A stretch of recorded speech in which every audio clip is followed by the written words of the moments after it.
ओम विश्वानि देव सवितर्दुरितानि परासुव यथत्रं तन्न आसुव। इस गुरुकुल के पावन वार्षिकोत्सव में आयोजित यजुर्वेद पारायण यज्ञ के पूज्य ब्रह्मा जी, जिनका निर्देशन मुझे हरिद्वार में भी अपने शोध कार्य को पूर्ण करने के लिए प्राप्त हुआ और साथ साथ समय समय पर जब जब उनके आशीर्वाद की आवश्यकता होती है उनका आशीर्वाद निरंतर मुझे मिलता रहता है। मेरे आदरणीय गुरु जी, आचार्य जी, जिनके सानिध्य में यहाँ रह करके शिक्षोपार्जन करने का सुअवसर मिला, साथ में विराजमान है आदरणीय यजवीर जी, उपस्थित बंधुओं, सम्मुख विद्यमान ब्रह्मचारीगण और फेसबुक के माध्यम से वे सभी श्रोतृवृंद जो ऑनलाइन मुझे सुन रहे हैं। मेरा विषय क्या वेदों में इतिहास है, ये निश्चित किया गया है। यदि सूत्र रूप में कहें तो वेदों में इतिहास नहीं है, परंतु इस विषय पर हम थोड़ी चर्चा करते हैं, तब जाकर के ये विषय हमारे सामने उपस्थित होगा। वेद कहते किसे हैं? वेद शब्द विद धातु से बना है और हम सभी व्याकरण पढ़ने वाले विद्यार्थी हैं, हम जानते हैं कि वेद शब्द विद जाने धातु से बना है। और भी कई सारे धातु हैं, लेकिन मुख्य रूप से हम वेद जाने धातु को लेते हैं। तो वेद शब्द का अर्थ हुआ जानना, जिसके द्वारा हम अपने कर्तव्य को, अकर्तव्य को, शुभ अशुभ को, धर्म अधर्म को जानते हो, उस ग्रंथ का नाम वेद है।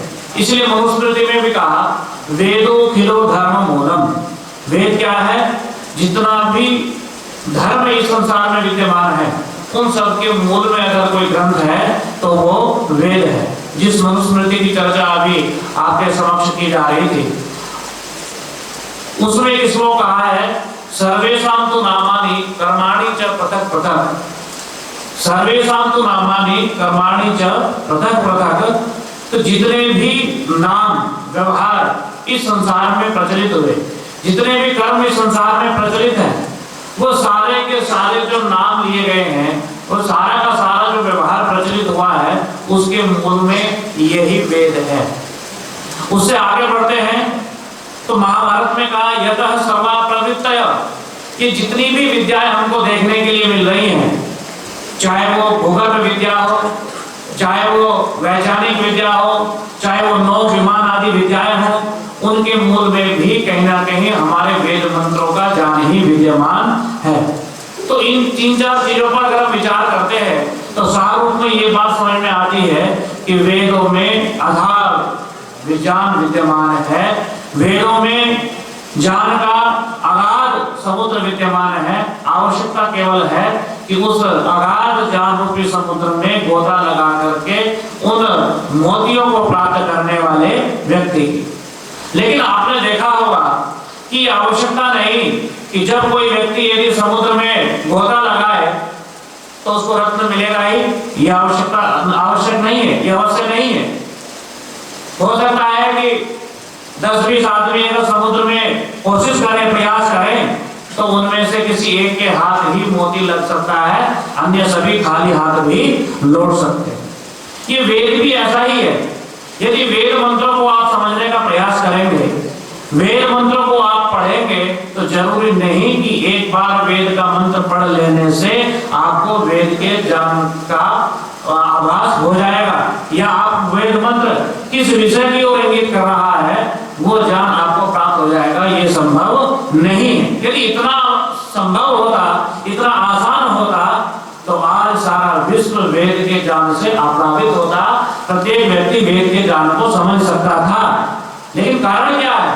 तो कारण यही है कि हर व्यक्ति के ये बस का बात नहीं है कि वह जो है वेद के ज्ञान को प्राप्त कर सके। इसलिए ये समस्या पैदा हुई। ये तो हमने देखा वेद शब्द का इतिहास क्या है। तो इतिहास इति ह आस इन तीन शब्दों से मिलकर के बना है। इति इस प्रकार का, ह निश्चय से, आस था अस भूमि धातु से बना है। आस वैसे तो बहुवचन बनता है, लेकिन यहाँ पर वेद में जो है या जो पूरा जो आस प्रयोग है उनमें हम देखते हैं कि वहां पर व्यत्यय होकर के अनेक रूप जो है बन जाते हैं। आस था, विद्यमान था, जो निश्चय से ही विद्यमान था उसको हम क्या कहते हैं? इतिहास कहते हैं। जैसे आप पढ़ते हैं इतिहास, महाराणा प्रताप हुए थे, शिवाजी हुए थे, स्वामी दयानंद हुए थे, या आप इतिहास में पढ़ते हैं ना। तो जब हम इतिहास में पढ़ते हैं तो हमें ये बात समझ में आती है कि हाँ इस प्रकार का इतिहास विद्यमान था। अब इतिहास के दो प्रकार हैं, एक नित्य इतिहास है और एक अनित्य इतिहास है। ये नित्य और अनित्य क्या है? नित्य इतिहास वो है जो सदा विद्यमान रहता है, जो कभी नष्ट नहीं होता है, वो कैसा इतिहास है? नित्य इतिहास। अनित्य इतिहास वो है जो कभी होगा और फिर न जाने कभी आगे संभव नहीं होगा। एक बार महाराणा प्रताप पैदा हो गए, ये संभव नहीं कि वो आगे भी कभी पैदा हो गए। एक बार शिवाजी पैदा हो गए, वो भविष्य में दोबारा पैदा होंगे, ये संभव नहीं है। तो ये कैसा इतिहास है? अनित्य इतिहास है। नित्य इतिहास कैसा इतिहास है? जो सदा विद्यमान रहता है। जैसा आप मानते हैं कि सृष्टि की उत्पत्ति जैसी ये अब हुई है ऐसी आगे भी भविष्य में भी होगी, और न जाने इस प्रकार की कितनी सृष्टि पहले भी बीत चुकी है। जब आप संध्या में एक मंत्र पढ़ते हैं, सूर्य चंद्र मसौ दाता यथा पूर्वम अकल्पयत्, यहाँ स्वामी जी अर्थ करते हैं कि सूर्य और चंद्रमा, सूर्य और चंद्रमा जैसे धाता ने, धाता था परमात्मा ने, परमेश्वर ने, विधाता ने जैसे यथापूर्वम जैसे पहले बनाए थे, पहली सृष्टि में बनाए थे, वैसे ही अकल्प इस सृष्टि में भी बनाया है। तो स्वामी दयानंद जी यहाँ एक अर्थ करते हुए कहते हैं कि यहाँ सूर्य चंद्रमा जो है ये क्या है? यहाँ गौण रूप से कहा। इससे और आगे समझना चाहिए कि जिस प्रकार सूर्य और चंद्रमा को पहले वाली सृष्टियों में भी परमात्मा ने बनाया है, अभी भी बनाया है, और भविष्य में जब जब सृष्टि बनेगी तब तब भी सूर्य और चंद्रमा को उसी प्रकार परमात्मा बनाएगा। ये कैसा इतिहास हुआ? बोलिए कैसा इतिहास हुआ? नित्य इतिहास। तो दो प्रकार का इतिहास हुआ, एक नित्य इतिहास और एक अनित्य इतिहास। जो विद्यार्थी वेद पढ़ते हैं उन्होंने सुना होगा एक सूक्त है नासदीय सूक्त। नासदीय सूक्त जब आप पढ़ेंगे तो उस नासदीय सूक्त में सृष्टि की उत्पत्ति कैसे हुई, उत्पत्ति से पहले सृष्टि का क्या स्वरूप था, ये सारी चर्चा उसमें की गई है। तो सृष्टि कैसे उत्पन्न हुई, उसका स्वरूप क्या था, भविष्य में भी सृष्टि वैसे ही उत्पन्न होगी और उसका स्वरूप भी वैसा का वैसा ही होगा। ये कैसा इतिहास है? नित्य इतिहास है। अनित्य इतिहास कैसा इतिहास है? जो एक बार हो गया, आगे कभी होगा नहीं होगा उसकी हम कोई कल्पना नहीं कर सकते। अब प्रश्न ये उठता है कि अगर वेद में इतिहास है तो कैसा इतिहास है, और वेद में अगर इतिहास नहीं है तो कैसा इतिहास नहीं है। तो हम ये बताते हैं आपको कि वेद में नित्य इतिहास है और अनित्य इतिहास नहीं है। लेकिन एक जो मध्य काल आया, उस काल में जब वेदों के स्वाध्याय से और वेद कैसे समझा जाए इस परंपरा से लोग दूर होने लगे, तब जाकर के वेद मंत्रों को समझना बहुत मुश्किल हो गया। आप लुप्त पढ़ेंगे तो निरुक्त में कहा है कि पहले समय था लोगों की मेधा इतनी तीव्र थी कि वेद का मंत्र पढ़ते ही वेद मंत्र का अर्थ समझ में आ जाता था। कुछ दिन बीते, देखा कि वेद मंत्र का अर्थ समझ में नहीं आ रहा, तो ऋषियों ने ब्राह्मण ग्रंथों की रचना की। ब्राह्मण ग्रंथों में जो जो कठिन मंत्र थे या मंत्रों में जो कठिन शब्द आया है उसका अर्थ बताया, तो उसके आधार से मंत्र समझ में आने लगे। समय बीतता गया और मेधा का ह्रास होता गया, तो उसके बाद जब और ह्रास हुआ तो फिर ब्राह्मण ग्रंथ पढ़ करके भी वेद मंत्र समझ में नहीं आया, तो उससे और नीचे गए, और नीचे जाते जाते वेदांगों की रचना करनी पड़ी। किसकी रचना करनी पड़ी? वेदांगों की रचना करनी पड़ी। और वेदांग जिसमें शिक्षा, कल्प, व्याकरण, निरुक्त, छंद और ज्योतिष, इसका नाम पड़ा वेदांग। वेद, वेद माने जो वेद चार वेद है, और अंग शब्द का अर्थ यहाँ पर है जान, जानना। अगिगतो धातु गतेश प्रयोगता जानम गमनम प्रातिश्च, गति के तीन अर्थ बताए गए हैं। तो यहाँ पर अगिगत ज्ञान, वेदांत, जिसके द्वारा वेदों को जाना जाए, समझा जाए, उन ग्रंथों का नाम क्या है? वेदांत। इसलिए जो है ऋषियों ने किसकी रचना करी? वेदांत की रचना करी, जिससे कि वेद का अर्थ हमको आसानी से समझ में आ जाए। और यदि इस तात्पर्य को और आगे समझना है तो जब आप पतंजलि के पास जाएंगे तो महाभाष्य में सबसे पहले जब चर्चा करें कि व्याकरण क्यों पढ़े, व्याकरण पढ़ने का प्रयोजन क्यों है, क्यों हम इतना समय इन ग्रंथों में लगाए पढ़ने के लिए? क्योंकि कोई भी व्यक्ति अगर मंदमती भी है तो वो भी निष्प्रयोजन कभी कोई कार्य नहीं करता है, तो फिर हम इतने बड़े ग्रंथ को क्यों पढ़े? तब कहा, उन्होंने प्रयोजन बताते हुए कहा, 5 प्रयोजन जो मुख्य बताए हैं उनमें कहा रक्षार्थम वेदानाम अध्ययनम व्याकरणम। क्या कहा? रक्षार्थम वेदानाम अध्ययनम व्याकरणम। वेदों की रक्षा के लिए हमको क्या करना पड़ेगा? व्याकरण पढ़ना पड़ेगा। और व्याकरण क्या है? व्याकरणम मुखम स्मृतम। व्याकरण सारे वेदांगों में मुख्य बताया गया है। और प्रधान चक्र तो यत्न फलवान भवति, है ना? षट्सोंगेषु प्रधानम किम? व्याकरणम। और व्याकरण में किया हुआ प्रयत्न क्या होगा? फलवान होगा। तो कुल मिलाकर के एक बात ये समझ में आई कि अगर हम वेद को समझना चाहते हैं तो हमें पहले पूर्ण रूप से वेदांगों को समझना पड़ेगा, तब जाकर के हम वेद को समझ सकेंगे। अर्थात वेद रूपी जो भवन है, इस भवन के दरवाजे को अगर आप खोलना चाहते हैं तो आपके पास चाबी किसकी होनी चाहिए? वेदांत की चाबी होनी चाहिए। यदि वेदांत की चाबी नहीं है तो आप पूर्ण रूप से वेद रूपी भवन को नहीं खोल पाएंगे। अब समस्या उन विद्वानों के सामने आई मध्यकाल में, जब ये विवाद खड़ा हुआ कि भाई वेदों में इतिहास है या नहीं है, तो बहुत सारे लोगों ने क्या देखा कि कहीं विश्वामित्र शब्द दिखाई दिया, कहीं इंद्र शब्द दिखाई दिया, कहीं अहिल्या शब्द दिखाई दिया, कहीं सरस्वती शब्द दिखाई दिया, गंगा शब्द दिखाई दिया।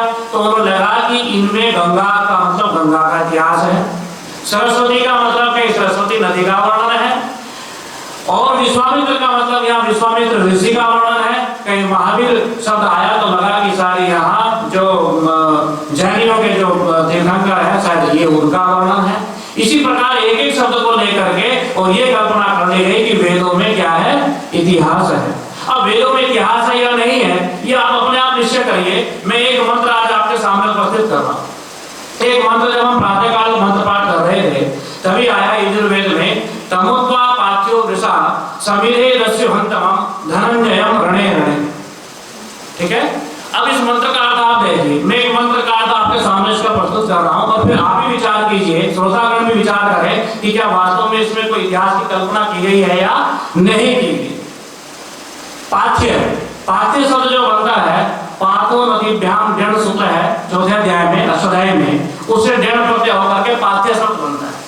इसके बहुत सारे अर्थ हैं, जो मार्ग के लिए हितकारी हो, मार्ग में जो कुशल चलने वाला व्यक्ति हो। तो पाथ्य से तात्पर्य है जो मार्ग में चलते हुए अन्न जल आदि की व्यवस्था कर ले, ऐसा कुशल व्यक्ति। उसके बाद इसका विशेषण लगाया मंत्र में वृषा। ये वृष सिंचन धातु से बना है, जो जान आदि से सबको सिंचित करता हो, ऐसा व्यक्ति, ऐसे विद्वान व्यक्ति। तो ये विद्वान व्यक्ति के 2 विशेषण है, यहाँ पर ध्यान दें, एक पाथ्य और वृषा। पाथ्य जो अन्न जल आदि की व्यवस्था करने में कुशल हो, और वृषा जो जान आदि से सबको सिंचित करने का सामर्थ्य रखता हो, ऐसा विद्वान व्यक्ति तम दस्युहंतमं धनंजयम रणे रणे समिधे। इसका हम अन्वय करेंगे, तम दस्युहंतमं धनंजयम रणे रणे समिधे। तम उस दस्युहंतमं, दसु के धातु से दस्यु शब्द बना है और हंतमं में हन धातु है, मारने अर्थ में है, और ऊपर से उसमें अतिसार से तमप कर दिया। दस्यु जो हमारे अंदर जो दुष्प्रवृत्तियां हैं, हमारे अंदर जो दुराचार, हमारे अंदर जो हिंसा, इस प्रकार के लोभ क्रोध मोह आदि की जो भावनाएं हमारे मन के अंदर बैठी हुई है, इस प्रकार के दस्युओं को हनन करने वाले तम धनंजयम, उस धनंजय, कौन धनंजय? जो हमारे गुरुकुल के आचार्य धनंजय हैं, उनको रणे रणे। कहां पर? रण कहते हैं रम धातु से बना है, रण शब्द रम धातु से बना है। जब रमणीय कार्य हो रहे हो, उत्सव आदि के कार्य हो रहे हो, ऐसे अनेक उत्सवों में समिधे मैं अच्छी प्रकार से इंधी दीप्ति देव रहे हो। मैं इसका दीप्ति अर्थ नहीं करता, अगर हम देवन अर्थ करें तो दीवो क्रीड़ा विजय गिसा व्यवहार स्तुति स्तुति मोद मद स्वप्न कांति गतिसु, इसका स्तुति अर्थ भी किया जाता है। हम ऐसे अपने आचार्य धनंजय जी की समिधे क्या करते हैं? स्तुति करते हैं। वो ये विद्वान लोग जो आप ऑनलाइन आपके सामने जुड़ रहे हैं, आप